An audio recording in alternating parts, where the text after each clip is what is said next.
নবীজি রাস্তা দিয়ে হেঁটে যাচ্ছেন, দূর থেকে আমাদের নবীর একটা ওঁট বড় পছন্দ হয়েছে। নবীজি ওঁটওয়ালার কাছে গিয়ে বললেন, ওঁটটাকে বিক্রি করবেন? সে নবীজির চেহারার দিকে তাকাইয়া আর কোনো কথা বলতে পারে না। করব তো, দাম কত? এত। নবীজি বলে যে আমার কাছে তো এখন টাকা নেই, ওঁটটা আমাকে দেন, আমি একটু পরে টাকাটা পাঠাচ্ছি। সাথে সাথে ওঁটওয়ালা রশিটা নবীর হাতে দিয়ে দিছেন। নবী ওঁট নিয়ে চলে যাচ্ছেন। কিছুক্ষণ পরে আশেপাশে ওঁটওয়ালা যারা ছিল তারা বলে, এই বেড়া, যারে ওঁট দিছো চিনস? কই না। নাম জানোস? না। ঠিকানা জানোস? না। তো কোনো কিছু জামিনদার ছাড়া এত বড় দামি ওঁটটা ওনাকে দিয়ে দিলি, ব্যাপার কি? বলে যে কিচ্ছু জানি না, চেহারাটা দেখা সব ভুলে গেছি। আমি পৃথিবীতে অনেক চেহারা দেখেছি, এত সুন্দর চেহারা আমার চোখে কখনো নজরে পড়ে নাই।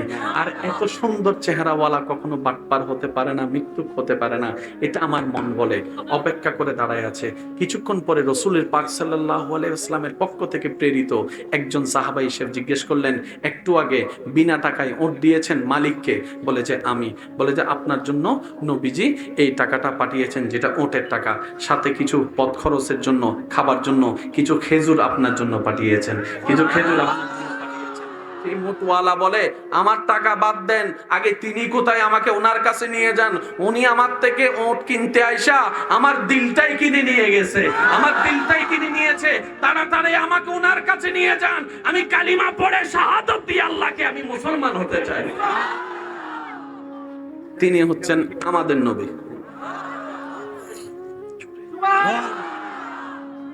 যার সৌন্দর্যের কোনো তুলনা।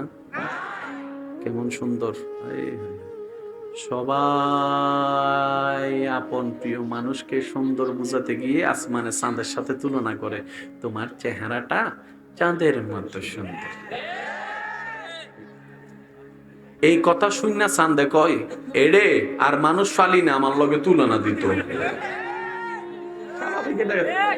হ্যাঁ, তোর চেহারাটা চাঁদের চাইতে বেশি সুন্দর। চাঁদে কয় খাইছে, তোর যদি আমি পাইতাম ডাইরেক্ট মামলা দিতাম। আমার নিয়ে কত কবিতা লেখছে মানুষে, পাগল হয়ে গেছে। পূর্ণিমার চাঁদ, চতুর্দিকে অন্ধকার, পূর্ণিমার চাঁদের আলো যখন বিলের মধ্যে পড়ে কত সুন্দর লাগে। পুকুরের পানিতে যখন মিষ্টি মিষ্টি আলো পড়ে কত সুন্দর লাগে।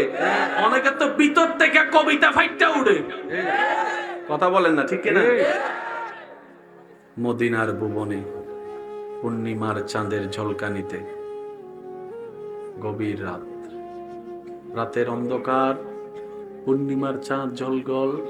আল্লাহ রসুলের একজন সাহাবী যাচ্ছেন সে আলো দিয়ে। হঠাৎ করে নবী রহমতুল্লিল আলামিন দরজা খুলে হুজরা শরীফ থেকে বের হলেন। সুবহানাল্লাহ। এই সাহাবার নজর আমাদের নবীর চেহারা মোবারকের দিকে পড়লো। সাহাবা কতক্ষণ নবীর দিকে তাকায়, কতক্ষণ চাঁদের দিকে তাকায়, কতক্ষণ নবীর দিকে তাকায়, কতক্ষণ চাঁদের দিকে তাকায়, কতক্ষণ নবীর দিকে তাকায়, কতক্ষণ চাঁদের দিকে তাকায়। সুবহানাল্লাহ বলা। কিছুক্ষণ পর তিনি বলছেন, ওয়াল্লাহে, আল্লাহর কসম করে বলছি, আমার কাছে এই আসমানের চাঁদের চাইতো 1000 গুণ বেশি নবী রহমাতুল লিল আলামিনের চেহারাকে সুন্দর মনে হচ্ছে। জগৎ বলে সৌন্দর্যের উপমা দিয়ে সবাই যে চাঁদের দিকে আঙ্গুল তুলে, সে চাঁদটাও যার দিকে অপলক নয়নে তাকিয়ে থাকে, তিনি আমাদের নবী রহমাতুল লিল আলামিন। কেউ প্রেমে পড়ে চোখের, কেউ প্রেমে পড়ে হাসির, কেউ প্রেমে পড়ে কণ্ঠের, কেউ প্রেমে পড়ে চেহারার, কেউ প্রেমে পড়ে চরিত্রের। কারো কোনো দ্বিমত? কারো কোনো দ্বিমত? এখানে একটা কথা মনে রাখবেন, সৌন্দর্য 3 ধরনের হয়। একটা সৌন্দর্য হচ্ছে প্রথম দেখায় ভালো লাগে, বারবার দেখলে। যেমন আপনার পালসারটা, আইফোনটা যেদিন প্রথম কিনছিলেন,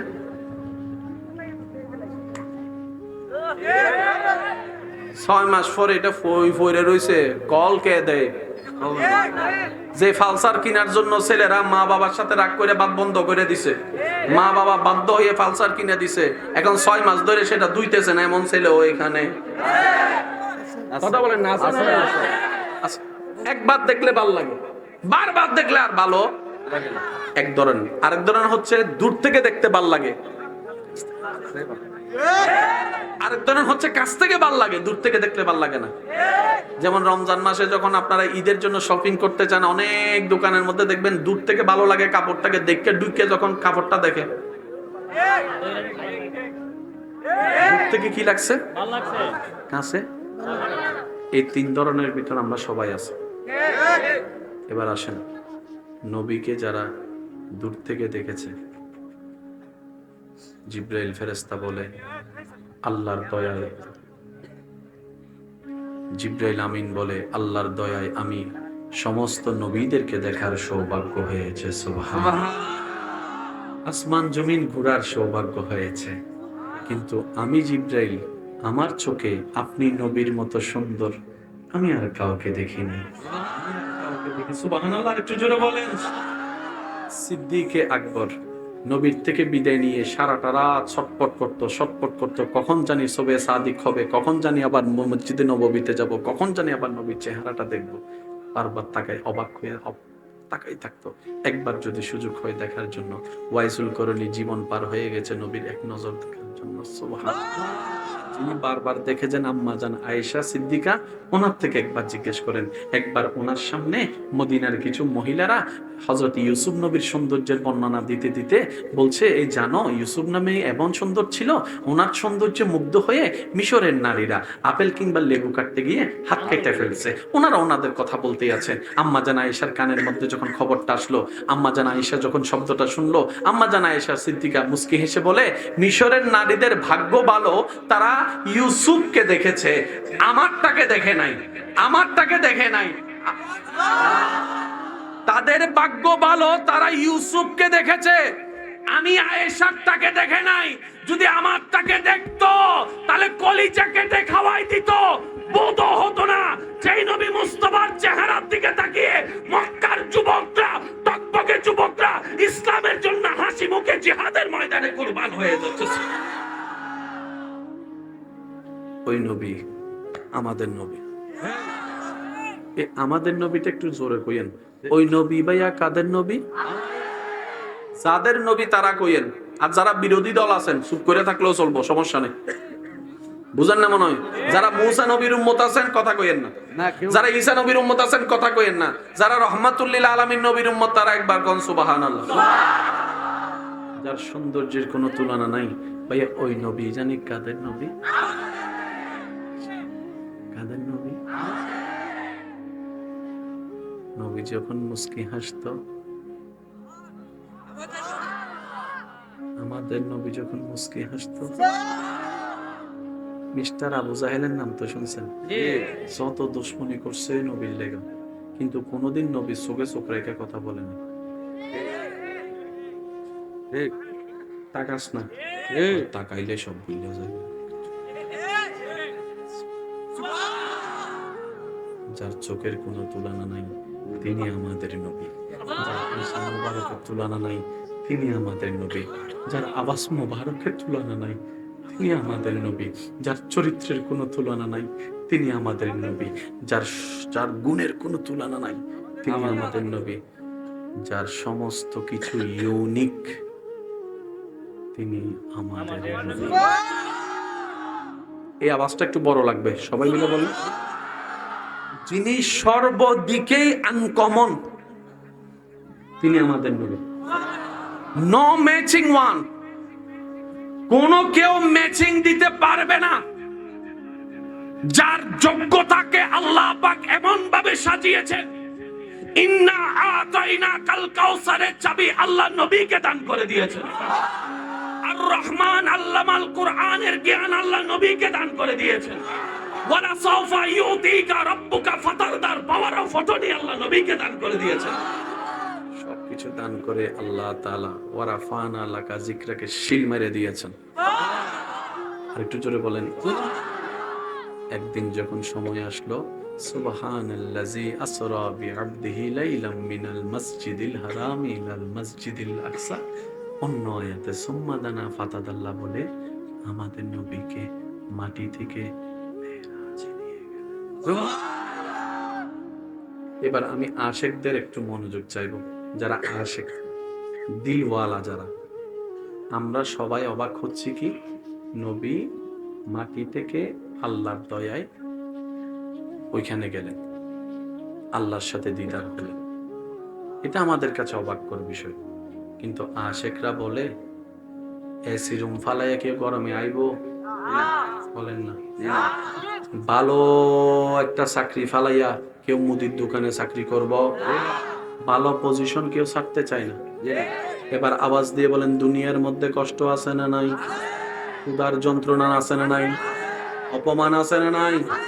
দুঃখ আছে না নাই? যন্ত্রণা আছে না নাই? আসমান এগুলা আল্লাহ নবীকে কষ্ট থেকে মুক্তি দিয়ে উপরে নিয়ে গেলেন। যেখানে টেনশন, সেই নবী আবার জমিনে নেমে এসেছেন। একটু বুঝবেন, আল্লাহর ওয়াস্তে একটু বুঝবেন। আল্লাহ দয়া করে নবীকে এমন জায়গায় নিয়ে গেছে যেখানে টেনশন দুঃখ কিচ্ছু নাই। সে নবী আবার নিজে থেকে নামে আসছে। এবার বলেন, যাওয়াটা বেশি চমৎকার নাকি আসাটা? আমি হইলে জীবনে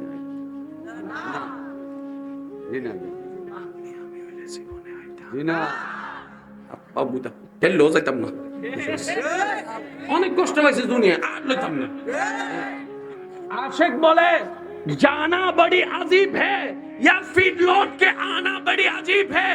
ও নবী রাহমাতুল লিল আলামিন, দুনিয়ার জমিনে তো কষ্ট আর কষ্ট, অভাবার অভাব, ক্ষুধার কষ্ট, পানির কষ্ট, কাফেরদের অত্যাচার, এইদিকে অত্যাচার ওইদিকে অত্যাচার, হাজার অত্যাচার থেকে আল্লাহ তাআলা আপনাকে মুক্তি দিয়ে আসমানে নিয়ে গিয়েছেন, যেখানে কোনো টেনশন নাই, কষ্ট নাই। তারপর আবার জমিনে কেন আপনি চলে আসলেন? নবী বলে, এই জমিনে কষ্ট আছে আমি জানি, তারপরে এসেছি। খাবার কষ্ট জানি, তারপরে এসেছি, কারণ এই জমিনে তো আমার উম্মতরা আছে। আপনার আমার জন্য তিনি ইদ্রিস নবীকে কি আল্লাহ জান্নাতে জায়গা দেন নাই? দিছে। জোরে বলুন, দিছে। উনি থাকতে চাইছে, আল্লাহ বের করছে। এখন কথা চলতেছে ইদ্রিস নবীও যাকে ইমাম বলে ওই নবীর কথা চলতেছে। সুবহানাল্লাহ, জোরে বলেন না ভাই। আচ্ছা, নবী যদি বলতেন আল্লাহ আমি আজ যাবো না, জান্নাতে থাকবো, বলেন না রে ভাই। আমরা 1 কোটি বললো আল্লাহ শুনতো না, কিন্তু নবী যদি একবার বলে। এবার একটা উলামায়ে কেরামের দোয়া, আল্লাহু আকবার। ইব্রাহিম খলিলুল্লাহ, শুনেছেন? ইব্রাহিম বলেন, পরেরটা বলেন খলিলুল্লাহ। ইব্রাহিম খলিলুল্লাহ মানে আল্লাহর বন্ধু, friends of Allah, friends of Allah. Muhammad সাল্লাল্লাহু আলাইহি ওয়াসাল্লাম তিনি কে? হাবিবুল্লাহ। একটু বলেন না সুবহানাল্লাহ। ইব্রাহিম খলিলুল্লাহ, খলিলুল্লাহ অর্থ আল্লাহর বন্ধু। মুহাম্মদ হাবিবুল্লাহ অর্থ আল্লাহর বন্ধু। শব্দ বেশ কম অর্থ, ভাই একটু জোরে বলেন, শব্দ বেশ কম অর্থ। তো ইব্রাহিম নবীও আল্লাহর বন্ধু, আমাদের নবীও আল্লাহর বন্ধু, শুনতে তো সব এক লাগে, কিন্তু আমরা জানি ইমাম আর মুক্তাদি তো কখনো এক হতে পারে না। ভাই বলেন না, জোরে বলেন না। আমাদের নবী হচ্ছে ইমাম, ইব্রাহিম নবী হচ্ছে মুক্তাদি। তো মুক্তাদিও আল্লাহর বন্ধু, ইমামও আল্লাহর বন্ধু, ফেরেশতা লাইগা গেল। তখন আমার এক যুবক ভাই বলে, ভাই শুনেন, সবকিছু নিয়ে হাইপার হইেন না, প্রতিটা কিছুর ডেফিনিশন আছে। একটা হচ্ছে শাব্দিক অর্থ, আর একটা হচ্ছে এই অটোভার সব বসে রয়েছে, সব কথা কয় না। একটা হচ্ছে শাব্দিক অর্থ, আর একটা হচ্ছে এই শব্দটা একটু জোরে বলেন। একটা হচ্ছে শাব্দিক অর্থ, আর একটা হচ্ছে ইব্রাহিম খলিলুল্লাহ, শাব্দিক অর্থ আল্লাহর বন্ধু, হাবিবুল্লাহ আল্লাহর বন্ধু, শাব্দিক অর্থ এক। এবার দুইটা শব্দকে যখন পারিভাষিক অর্থে আপনি বিশ্লেষণ করবেন, তখন অর্থ দাঁড়াবে কি? ইব্রাহিম তেমন বন্ধু যিনি 24টা ঘন্টা আল্লাহকে খুশি করতে চায়, যিনি 24টা ঘন্টা আল্লাহকে খুশি করতে চায়। সুবহানাল্লাহ, জোরে জোরে বলতে হবে। যিনি সন্তানের গলায় ছুরি রাখবে আল্লাহকে খুশি করার জন্য, যিনি সন্তানের গলায় ছুরি রাখবে আল্লাহকে খুশি করার জন্য, যিনি সফর করবে আল্লাহকে খুশি খুশি করার জন্য স্ত্রীকে ফেলে আল্লাহর হুকুমে চলে আসবে, আল্লাহকে খুশি করার জন্য আগুন সামনে থাকবে, টেনশন করবে না। রবকে খুশি করার জন্য আগুনের মধ্যে জাব দিবে, রবকে খুশি করার জন্য। ইব্রাহিম হচ্ছে সেই বন্ধু। আর হাবিবুল্লাহ বলা হয় এমন বন্ধুকে যাকে স্বয়ং আল্লাহ নিজেই সর্বদা খুশি রাখতে চান, খুশি রাখতে চান, খুশি রাখতে চান।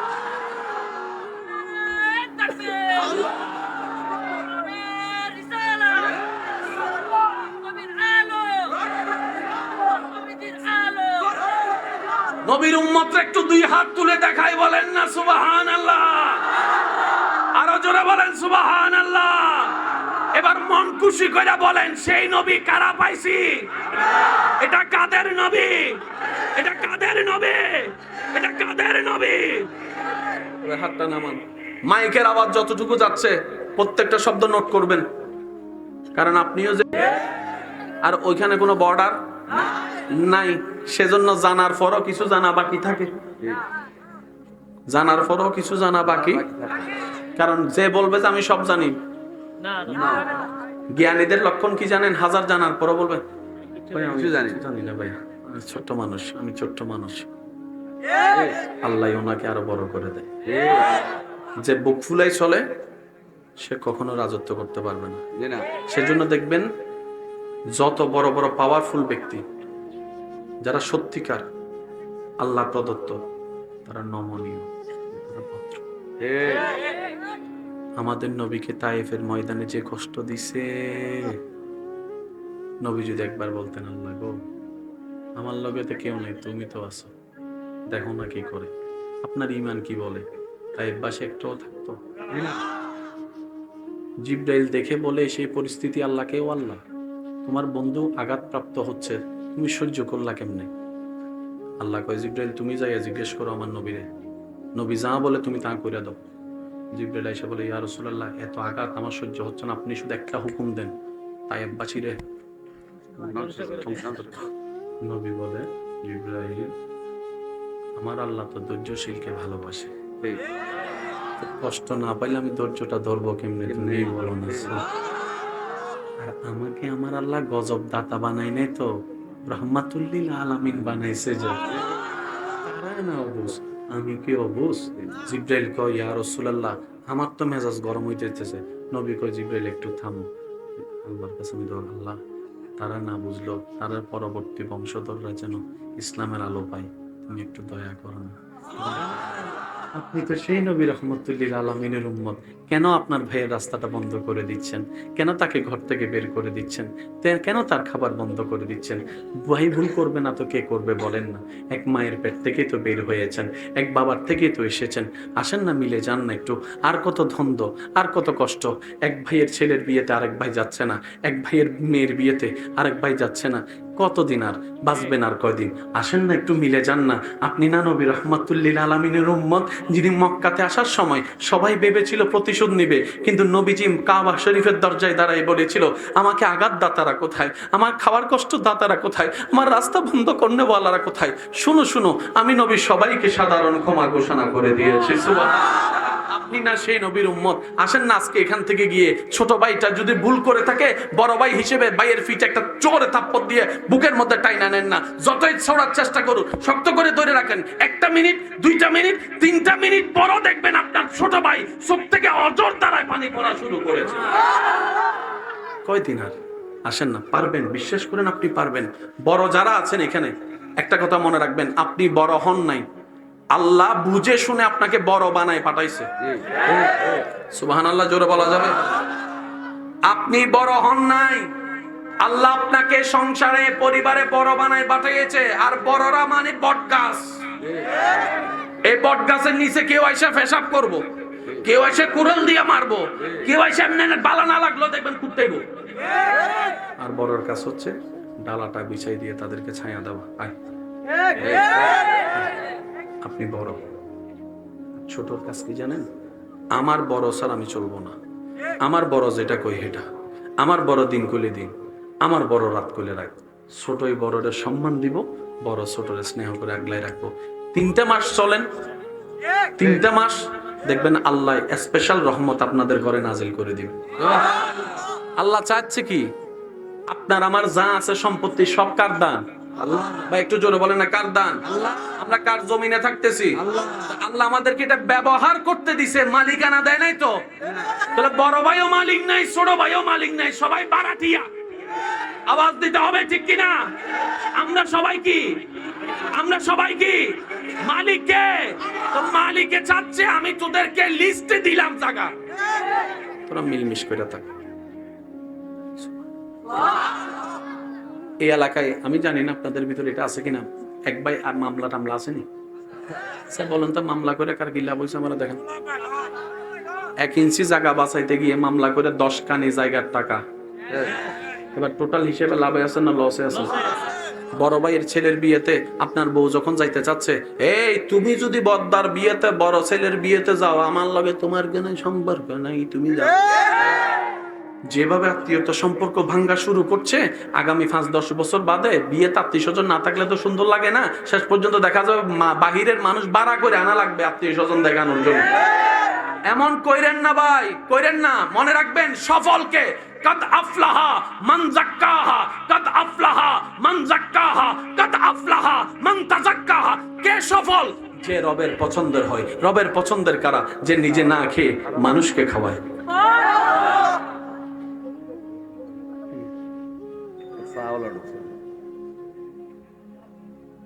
একবার কোন আলহামদুলিল্লাহ। যে নিজে না খেয়ে মানুষকে খাওয়ায়, সে রবের। শক্তিশালী কে জানেন? একটু স্লোগান দেন, একটু স্লোগান দেন,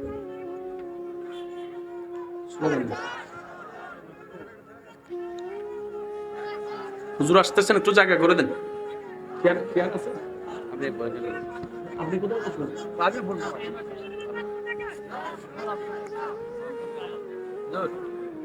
আল্লাহুম্মা সাল্লি আলা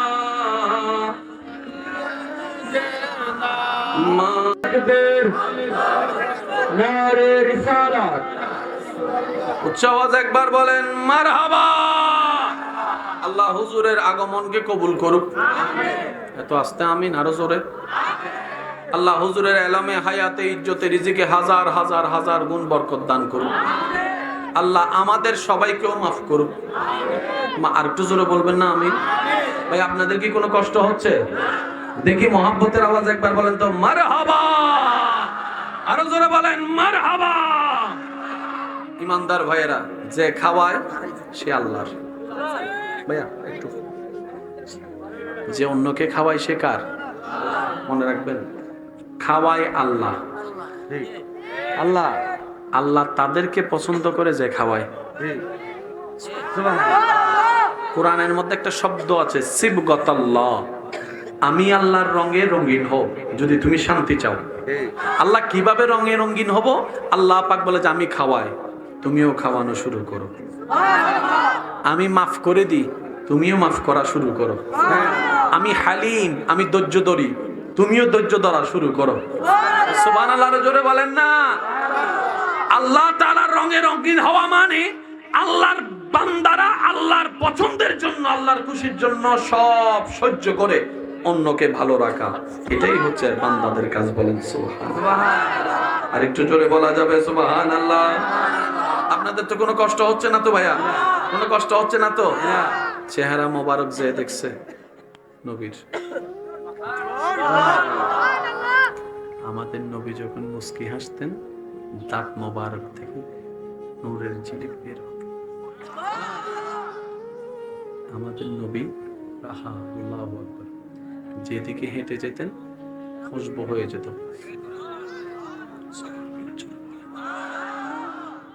হযরত আলী রাদিয়াল্লাহু তাআলা বলে, নবীজিকে আমি না পেলে হুজরাই খুশবু নিয়ে নিয়ে বের করে ফেলতাম, কোথায় আমার নবী। उनकी महक ने दिल के गुंचे खिला दिए है, जिस राह चल गए है कूचे बसा दिए। কিভাবে বুঝাই? আল্লাহর সৃষ্টিতে সর্বদিকে যিনি একদম আলাদা, তিনি। এটা জোরে বলেন না, জোরে বলেন। আচ্ছা, এখন যদি মূসা নবীর উম্মত থাকতো, ঈসা নবীর উম্মত থাকতো, দাউদ নবীর উম্মত থাকতো, তাহলে উম্মত একটা বরত্ব নিয়ে ঝগড়া করতো না? ঈসা নবীর উম্মত কইতো, এই সিনস বেটা আমি কেডা, কেডা কয় আমার নবী আসমানে, যার যার একটা ভাবে। মূসা নবীর উম্মত কইতো স্টপ, আমি কোন নবীর উম্মত জানিস নি, আমি সেই নবীর উম্মত যিনি আল্লাহর সাথে ডাইরেক্ট কথা বলতেন। যার যার একটা ভাব আর কি। একজনে কইতো এই মিয়া দাঁড়া, তুই জানোস নি আমি কোন নবীর উম্মত? কই কোডারে? কই আমি হচ্ছি ইউনুস নবীর উম্মত, মাছের পেটে থাইকো যিনি জিন্দা ছিল আল্লাহর হুকুমে, আমি সেই নবীর উম্মত। এক একজনের একটা বাপ। এবার সব নবীর উম্মতেরা নিজেকে বরত্ব দেখাইতে যায় এক একটা কথা বলতেছে। এই কথার শুনে ফেলছে আপনার এলাকার একটা ছোট্ট ফোলা, বুঝছেন একটু কথা, আপনার এলাকার একটা ছোট ছেলে, সে যাইয়া কয় এক্সকিউজ মি,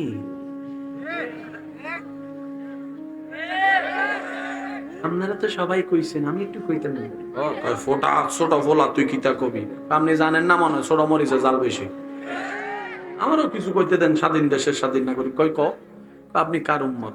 কয় আমি ঈসা রূহুল্লাহর উম্মত।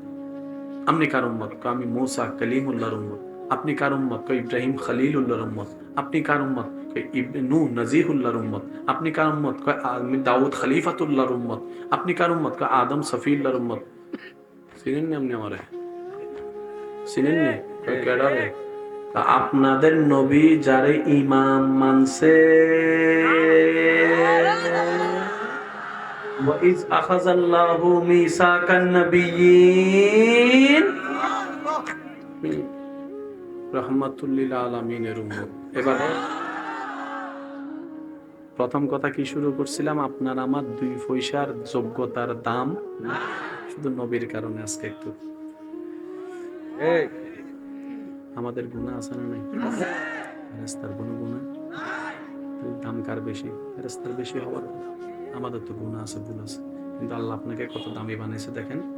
2টা ফেরেশতাকে আল্লাহ আপনার ডিউটি করাচ্ছে। সুবহানাল্লাহ বল। 2টা ফেরেশতাকে দিয়ে আল্লাহ আপনার ডিউটি করাচ্ছে, মানে আপনার আন্ডারে, আপনাকে ওনার চাকরি করতে দেয় নাই, উনি আপনার চাকরি করতেছে। এবার বলেন দাম কেমন?